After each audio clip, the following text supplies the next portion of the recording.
bersama dengan Opung para belak di acara Pro Kontra, di mana setiap narasi ada sudut pandang yang berbeda, tergantung di mana Anda berada, dan Anda tidak perlu merasa berdosa. Kalian tahu ternyata Polda Metro Jaya adalah institusi kepolisian yang paling sibuk di seluruh dunia. Gara-gara ngurusin masalah Roy Suryo. Berkas siapa ini? Roy Suryo. Yang ini Tipa. Yang itu Rismon. Yang itu yang numpuk itu klaster pertama itu. Saking sibuknya, ya andai kata mendapatkan penghargaan, bukan cuma penghargaan dari Muri, tapi dari Guinness Book of Record. Rekor dunia.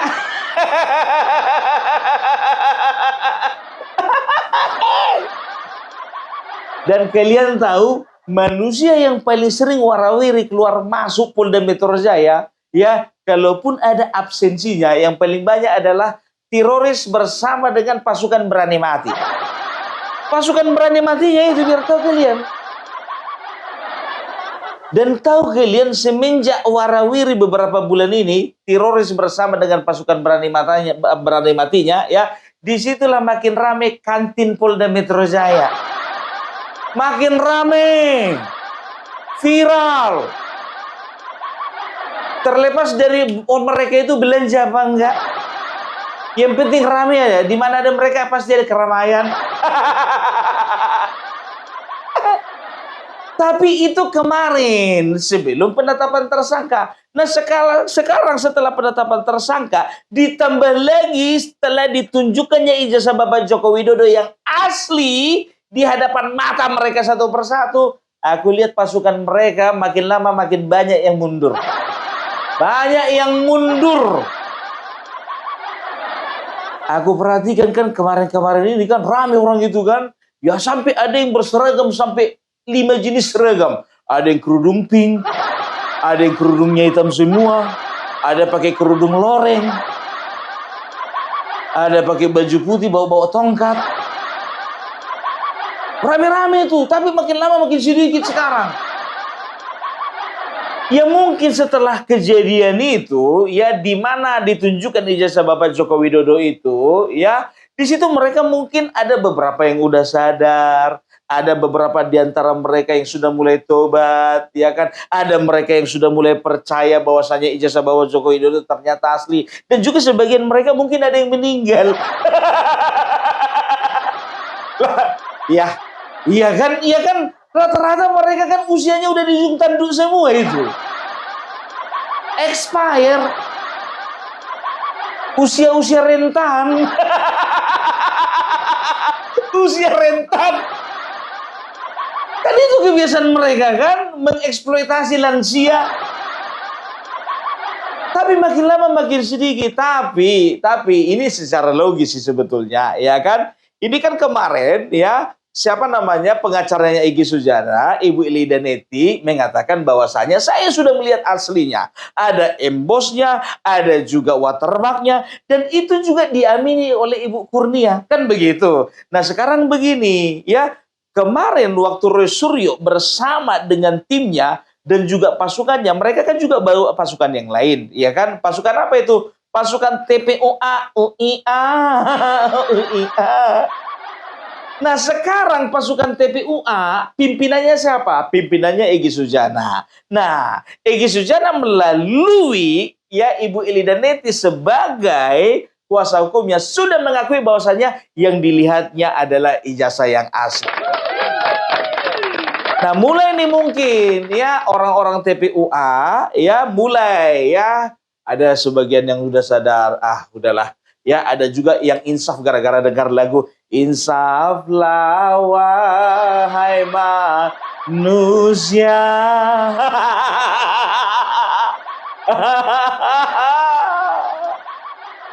Walau dirimu tiba-tiba mereka ingat aja sama neraka. Berhenti daripada masuk neraka. Orang udah tua, harusnya ditambah tuh pahala, ya ibadah, kan begitu. Ini malah kongko-kongko coba. Enggak aja. Ya, jadi setelah ditunjukkan ijazah Bapak Joko Widodo yang asli, makin lama makin ke sini makin kelihatan mereka ini panik. Kan begitu, ya. Roy Suryo mulai panik, Tifam panik, dan juga Rismon juga panik. Ya kan? Kalian kan lihat sendiri kan, waktu si Rismon setelah ditunjukkan ijazah itu klarifikasi dia. Bapak Jokowi, dasar hebat juga kau ya. Langsung kau mau menghukum 8 orang sekaligus. Terima kasih lah Bapak Jokowi. Ternyata memang kami sudah dikenakan dengan pasal-pasal yang mengerikan. Roy Suryo begitu juga, ya kan, menciptakan framing bahwa seolah-olahnya mereka baru itu tahu, ya belakangan ini baru tahu mengenai pasal-pasal yang ditimpakan kepada mereka. Padahal kuasa hukum Bapak Joko Widodo sudah mengatakan bahwasanya dari awal pelaporan polisi, ya, itu sudah disampaikan kepada mereka bahwasanya mereka dikenai pasal 3235 yang 10 tahun sama 12 tahun. Sementara Refli Harun selalu bersikeras bahwasanya ini hanya masalah fitnah dan juga masalah pencemaran nama baik. Ya kan, hanya 6 bulan dan juga 4 bulan. Sementara yang dikenakan kepada mereka adalah Undang-Undang ITE. Kan begitu, manipulasi data, manipulasi dokumen. Kan begitu, setelah dikenai pasal, barulah ditunjukkan ijazah Bapak Joko Widodo. Jadi sebetulnya, ya, kalau kau perhatikan kan begini, ya, kalau bicara tentang penunjukan ijazah itu kan sebetulnya kewenangan memang daripada penyidik, kan begitu. Nah, kalaupun harus dibuka, harusnya kan minta izin dulu ke pengadilan, kan begitu. Cuman karena ada desakan katanya dari Ombudsman dan juga permintaan daripada ya mereka manusia-manusia yang ada di dalam itu, ya manusia golongan sanalah, ya kan. Akhirnya ya mungkin mereka bertanya kepada pihak kuasa hukum Bapak Joko Widodo, bagaimana kalau misalnya kita buka saja ini, kan begitu. Nah, ingat di dalam peristiwa hukum, ya, apapun itu peristiwa kecil, sedang atau besar, pasti ada maksud dan tujuan tertentu. Kenapa dengan begitu gampangnya ya ijazah Bapak Joko Widodo itu ditunjukkan kepada mereka waktu gelar perkara khusus, ya kan? Nah, itu adalah strategi. Kan begitu, hati-hati ya. Justru Roy Suryo dan juga temannya itu harus hati-hati. Karena apa? Biasanya di balik peristiwa itu ada peristiwa yang lain. Ada strategi yang lain. Hati-hati kalian. Pertama-tama, ya kan, mereka itu sadar bahwasanya mereka itu hanya dilaporkan pencemaran nama baik dan juga fitnah, ya kan? Gampang lah itu, kata si Kosinudin kan. Paling mereka cuma dipenjara cuma 4 tahun, kan begitu. Nah, ternyata desakan ini datang daripada pelapor, ya kan? Kepada para penyidik. Nah, hanya berupa desakan, kan begitu, ya. Istilahnya dilaporkan tentang manipulasi data, manipulasi dokumen, kan begitu, ya. Nah, itu dari mana kita tahu mereka sedang memanipulasi data? Nah, ini dia ijazah asli sama Bapak Joko Widodo, kan begitu. Mereka berkata bahwasannya ijazah yang mereka pegang itu adalah ijazah yang memang betul-betul ijazah Bapak Joko Widodo, fotokopiannya. Setelah diteliti ternyata ada kejanggalan-kejanggalan, kan begitu. Nah, sekarang begini, Roy Suryo ternyata bukan hanya memegang satu versi ijazah Bapak Jokowi, ternyata dia memegang ada beberapa versi. Kan dipertanyakan itu. Dasar mereka bukan ijazah yang asli, ijazah yang sudah dikopi. Nggak tahu siapa yang mengopi, nggak tahu dari mana mereka kopi.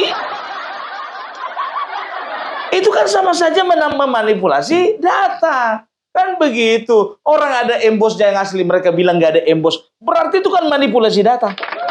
Manipulasi dokumen, kan? Kena nggak? Kena. Makan enak, pokoknya kalian penjara makan enak.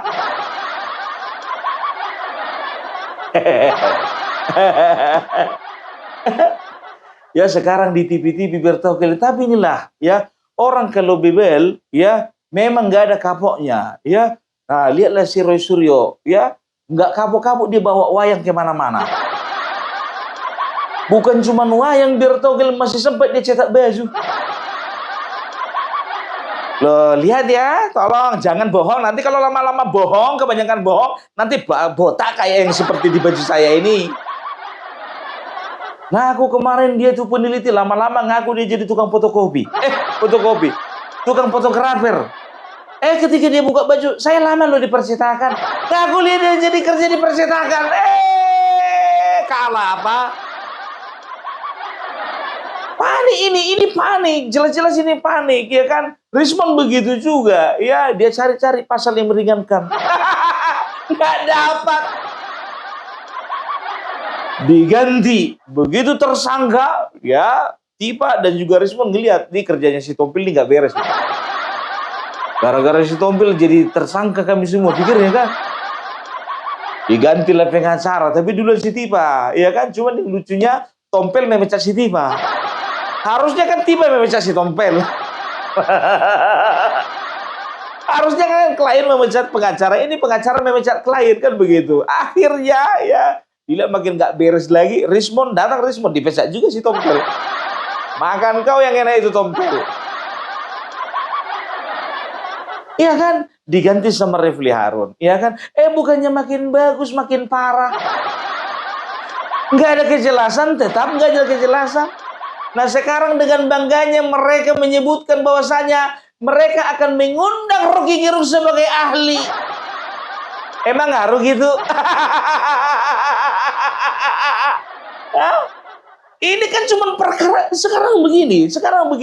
Ini kan perkara cuma masalah ijazah itu asli atau tidak. Apa urusannya Rocky Gerung? Mau gampang? Gampang. Diam aja kalian semuanya. Tunggu nanti waktu di persidangan. Di persidangan itu dibuktikan. Ya, di persidangan itu. Nih, ijazah dipegang Pak Hakim. Ya, majulah satu persatu. Misalnya Rismon dipegang. Iya, ada rupanya bosnya. Kata si Rismon. Ada rupanya. Kukira selama ini nggak ada Pak Hakim. Datang Roy Suryo dipegang. Ada ternyata toh. Oh, salah saya selama ini. Ada ternyata. Datang si Tiba dilihat kan. Menurut ilmu anatomi saya Bapak Hakim. Ini kalau dia dari letak fotonya ini terlalu miring. Jadi apa? Ya apa gunanya siapa namanya itu Rocky Gerung menjadi ahli? Karena ujung-ujungnya nanti di persidangan kan, kecuali kalau misalnya yang diperdebatkan itu ya kan, ya katakanlah masalah penggelapan uang kah itu, ya kan harus dibuktikan. Yang ini kemana? Inilah ada laporannya enggak? Ini pertanggungjawabannya bagaimana? Kan begitu. Ini kan masalah ijazah yang pegang itu Bapak Joko Widodo dan sekarang udah disita sama Polda Metro Jaya. Tinggal nunggu aja, kenapa sih repot amat gitu loh? Kalian mau buktikan apa lagi? Makin ingat ya, kalian itu seperti orang yang masuk ke lumpur hidup. Makin banyak gerak kalian, makin masuk kalian ke dalam. Udah nggak usah terlalu banyak pergerakan lah. Diam-diam aja lah di markas. Kenapa sih? Nah itu Abraham Samad, diam-diam kan. Tadinya dari terlapor nggak jadi tersangka dia. Nggak ada lagi kan? Nggak ada lagi. Aduh, gara-gara apa sih, Bung? Aku juga nggak tahu gara-gara apa. Terlapornya 12, tersangkanya jadi 8. Kok susut, menghilang 4 orang, gitu loh. Dan biar tahu kalian, ya sekarang Michael Sinaga udah ribut. Ributnya apa? Selalu itu dikatakannya, berapa kali dikatakan saya katanya wartawan gadungan. Saya nggak terima. Makanya saya laporkan. Biar tahu kalian berapa kali dilaporkan. 5 kali. 5 kali pelaporan baru diterima kepolisian. Aku berpikir juga, betul nggak ini 5 kali? Kan begitu.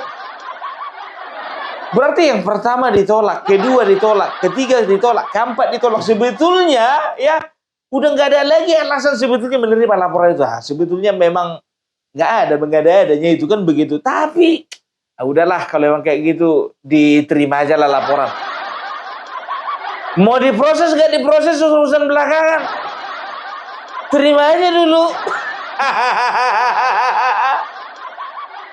Bukankah itu yang sering terjadi? Jadi jangan bangga dulu kau Michael Sinaga kau bikin pelaporan, belum tentu diproses. Semua ada pertimbangannya itu.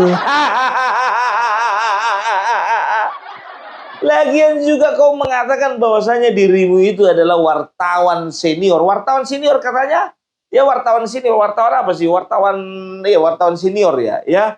Tapi sementara setiap berita yang kau tampilkan nggak pernah itu berimbang. Nah, kalau dikatakan wartawan itu harus netral, wartawan itu harus berada di titik tengah. Itu wartawan, nggak kayak kau ya. Kau bilang wartawan, tapi pada kenyataannya secara teknis kau itu bukan wartawan. Bagusan kau kayak Rifli Harun ngaku-ngaku YouTuber kan? Itu dia. Jadi orang ini sudah makin terjepit, apalagi Eli Danetti ya sekarang ya sudah dicap sebagai termul. Sekarang biar tahu kalian, yang bertikai ya, yang berkonflik bukan lagi antara kuasa hukum Bapak Joko Widodo dengan kuasa hukumnya mereka, tapi antara kuasa hukumnya Egy Sujana dengan kuasa hukumnya Roy Suryo. Jadi kuasa hukumnya Roy Suryo tipe sama Rismond seolah-olah tidak terima ya dengan pernyataan Eli Danetti yang mengatakan bahwasanya emboss dan watermarknya itu asli. Kurnia kan begitu juga, ya kan? Menurut testimoni dari beberapa orang termasuk Ibu Eli Danetti ya mengatakan bahwasanya Kurnia mengakui itu asli.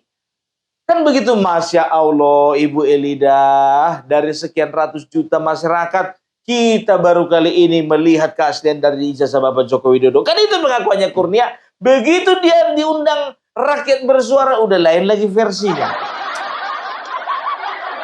Apa dia kena apa gitu loh. Kena gendam nggak tahu juga kita ya kan. Tiba-tiba berubah dia.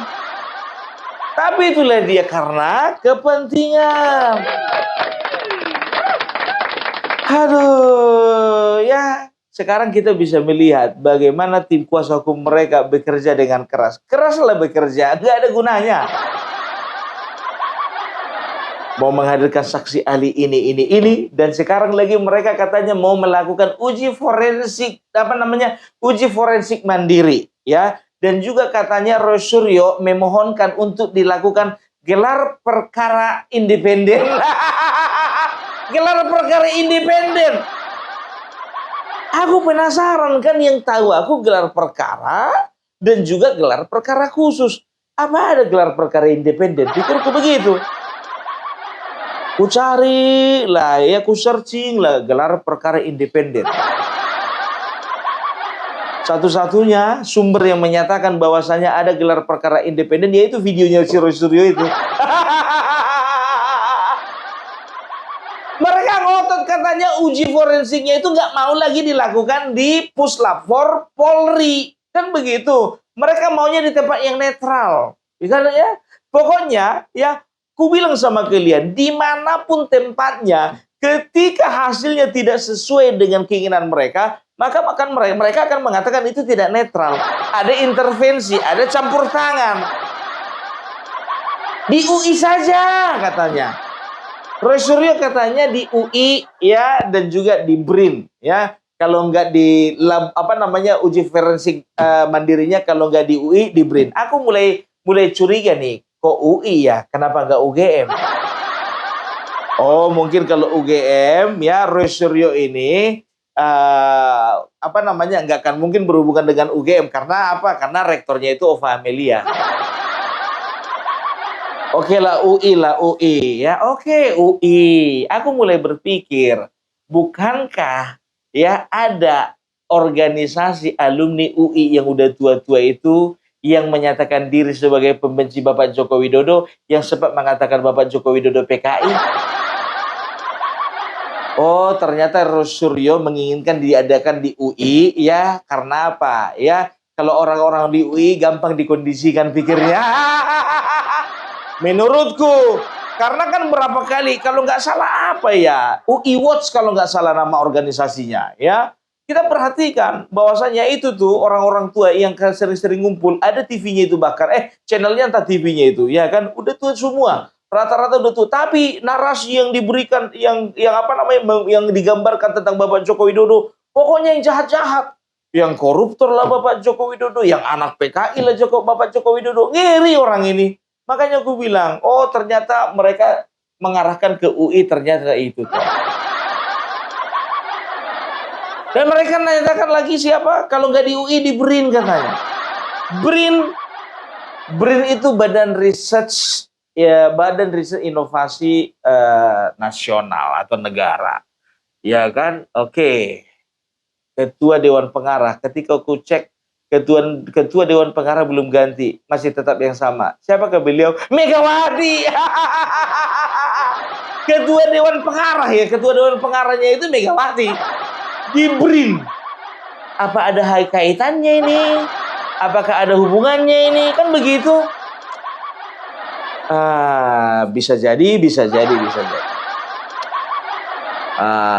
Baru setelah itu yang diinginkan lagi apa katanya? Di TNI. Maunya dilakukan uji forensik di TNI. Sekarang aku mau nanya dulu ya. Sekarang kalau misalnya dilakukan di puslapor yang ada di Mabes Polri, emang sebetulnya masalahnya apa sih? Kalau memang kalian masih belum belum bisa mempercayai, padahal itu dikatakan puslapor milik dari Kepolisian Republik Indonesia itu merupakan yang terbaik se-Asia Tenggara. Yang terbaik itu. Nah, karena memang mereka udah tahu track recordnya Kepolisian Republik Indonesia bagaimana, mereka berpikir bahwasanya kepolisian masih dikuasai oleh Bapak Joko Widodo, mereka langsung mulai ngelantur lagi. Apa dibilang? Loh di Venezuela bisa kok dibikin uji forensik mandiri, di Kanada gitu juga kok, di Amerika Serikat gitu juga kok. Sekarang begini, Lapet. Kau tinggal di mana, disitulah kau ikuti aturan.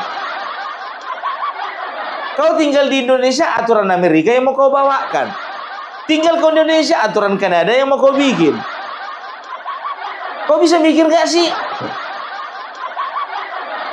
Hah? Bisa mikir gak?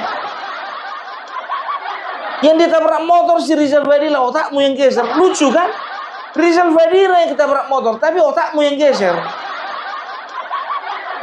Apa yang kau banding-bandingkan? Yo kong ngene kok dibanding-banding saing ke yo mesti kowe kalah. Ya sekarang begini ya, pokoknya pergi pun kalian ke Venezuela, pergi ke Kanada, pergi ke Amerika Serikat sana, ketika ya mereka mengeluarkan hasil yang tidak sesuai dengan permintaan kalian, dengan harapan kalian, pasti kalian katakan mereka juga termul. Kepolisian kalian bilang termul. TNI nanti yang nggak berpihak sama kalian, kalian bilang termul. Kejaksaan begitu juga kalian bilang termul. Rismon kemarin ke kantor Kemendikdasmen ya karena nggak mau ketuanya menjumpai, dibilang termul. Pergi dia ke sebuah lembaga institusi karena pakai baju putih hitam semuanya, dibilang ini semua termul juga ini ya. Oh termul pakai baju putih hitam ya. Takutnya nanti kalau misalnya kalian kirim ya kan uji forensik dari sini ke sana, ke Venezuela, Amerika Serikat atau Kanada, keluar hasilnya sama, bahwasanya menyatakan bahwasanya ijazah Bapak Joko Widodo asli, nanti kalian bilang juga termul mereka. Takutnya di situ. Aduh. stres. Kau respon, Tipa, Roy Suryo, ya udahlah. Apa sih susahnya nunggu hari? Ibaratkan orang hamil, nikmati aja kehamilan itu gitu loh. Apa sih susahnya nunggu masuk penjara? Iya kan? Iya kan masalah 10 tahun, 12 tahun, 32 tahun. Itu kan cuma masalah waktu. Yang penting jalani aja dulu.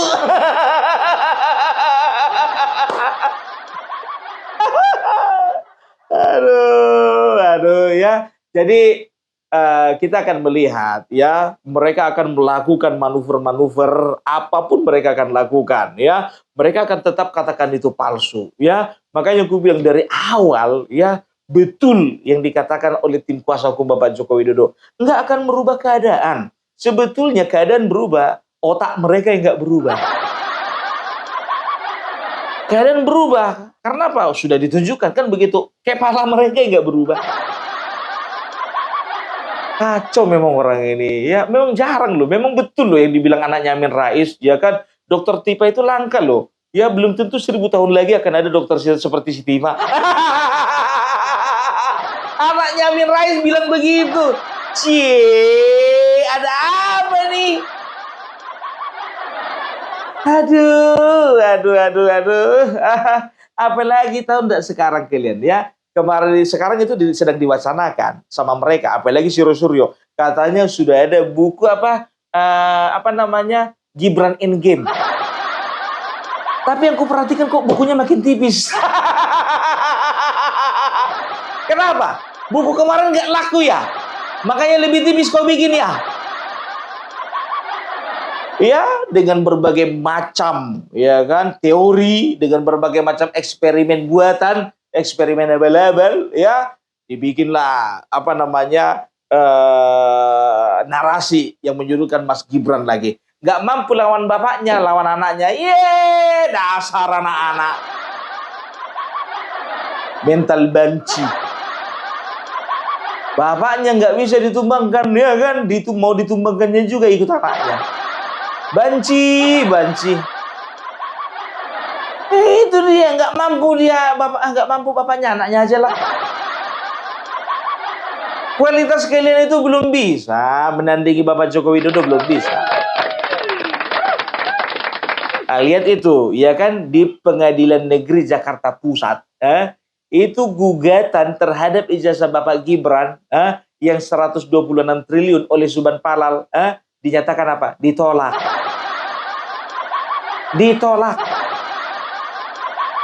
Karena apa? Karena Pengadilan Negeri Jakarta Pusat merasa tidak berwenang. Padahal si Subhan Palal udah janji biar tuh kalian mau bagi-bagi duit sama negara, sama apa namanya? Sama masyarakat. 126 triliun. Bayangkan kalian 126 triliun. Janji, tinggal janji. Subhan Palal hanya mimpi. Kasihan loh orang yang udah berharap. Ada yang berharap, oh kita dapat duit dari 126 triliun dari Subhan Palal loh bentar lagi. Ternyata ijazahnya Bapak Gibran itu palsu, makanya kita dapat duit. Untuk uang sekolah anak. Beli baju istrinya. Untuk sunatan anaknya. Biaya kawin. Biaya pulang kampung. 126 triliun, Wak. Aduh, ya. Jadi memang apa namanya makin banyak serangan kepada Bapak Joko Widodo dan keluarganya. Ya aku melihatnya itu semakin bagus. Karena apa? Ya semakin bergaung namanya, kan begitu ya. Kalau udah semakin bergaung namanya berarti apa namanya sampai 2029 suaranya itu akan makin kencang. Makanya ya datang orang-orang jahat ini mengatakan bahwasanya ini adalah sebetulnya kerja Bapak Joko Widodo sendiri. Supaya tetap rame namanya dibahas-bahas. Kan bodoh itu. Eh? Siapa orang yang mau difitnah? Fitnah dong gue. Fitnah dong saya, biar nama saya terus terdengar sama orang, biar viral terus. Ada pendapat-pendapat orang dibilang Bapak Joko Widodo yang media darling. Ya media darling itu tuh. Roy Suryo media darling. Hampir setiap hari. Itu aja kerjanya, ngisi acara di TV sana, ngisi acara di TV sana, ngisi acara podcast sini, ngisi di acara podcast sini. Makanya seperti yang dibilang Ibu Irma Suryani itu betul. Apa pekerjaan mereka? Ya pekerjaan mereka adalah mencari pekerjaan tetap. Pekerjaan mereka adalah mencari pekerjaan tetap. Aduh, repot kita repot ya. Tapi ya itulah dia. Kalau nggak ada manusia-manusia kayak gini, kayaknya nggak rame bangsa ini kan. Datar aja gitu. Nggak enak juga yang datar-datar. Iya kan? Ya jadi itu dulu dari Bung Parmelak bersama dengan dengan acara pro kontra ya. Ke depan kita ketemu lagi dengan isu yang berbeda. Salam pro kontra, salam NKRI, NKRI harga mati.